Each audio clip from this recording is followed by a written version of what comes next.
Na asante Guturoza kwa simulizi hiyo. Kutoka Marsabit tuvuke boda tuelekee nchi jirani ya Tanzania ambako rais wa zamani wa Malawi Lazarus Chakwera aliwasili Tanzania mapema Jumanne kufuatia uteuzi wake kuwa mjumbe maalum wa Jumuiya ya Madola ili kupatanisha uongozi wa rais wa Tanzania baada ya uchaguzi. Lakini anavyoripoti mwanahabari Catherine Imuraget, Chakwera anaingia kwenye taifa ambalo limegawanyika kutokana na ushindi wa Samia Suluhu.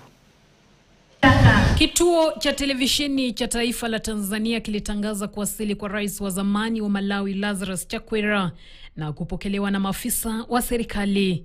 Hii ilifuatia tangazo la awali la katibu mkuu wa Jumuiya ya Madola Shali Bochwe kuhusu kuteuliwa kwa Chakwera kuwa mjumbe wake maalum katika Jamhuri ya Muungano wa Tanzania. Dhamira yake inayodumu kwa siku 4 ni kuunda mazungumzo na kusuluhisha mambo kati ya serikali na upinzani kufuatia uchaguzi ambao ulizua maandamano yasiyo ya kawaida nchini humo. Haya yanajiri siku chache tu baada ya Rais Samia Suluhu kuonekana kukiri kwamba ukiukwaji wa haki ulifanyika kweli na hata kuliongoza bunge la taifa hilo kuadhimisha muda wa kimya kwa heshima ya watu waliouawa kwenye maandamano hayo. Tusimame kwa dakika moja ili kuombea wenzetu.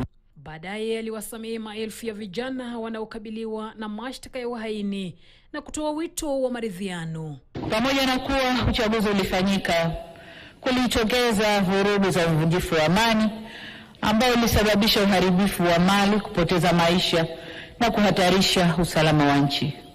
Tunapoenda mbele, ni wasihi sana wa Tanzania tuongozwe na dhamira ya maelewano, ushirikishwaji, kujirekebisha na umoja. Upande mmoja ni kiongozi ambaye ametaja baraza lake la mawaziri. Kwa upande mwingine ni upinzani unaohisi kuwa ushindi wake haukuwa wa kweli. Bila kusahau maelfu ya familia za Watanzania na wageni waliouawa, waliotoweka kwa njia tatanishi na wamesalia kimya kutokana na kuhofia usalama wao. Catherine Imuraget, KTN.